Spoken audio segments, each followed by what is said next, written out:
Hi friends, welcome to 5 Minutes Tech YouTube channel. Here is Oppo A78 5G smartphone. In this video, you will learn how to unlock home screen layout in your phone Oppo A78 5G. Suppose if you have locked your home screen layout, you cannot uninstall or move any app.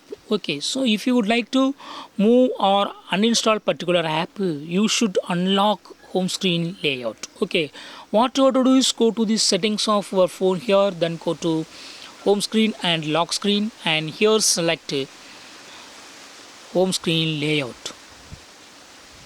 Lock home screen layout is already turned on.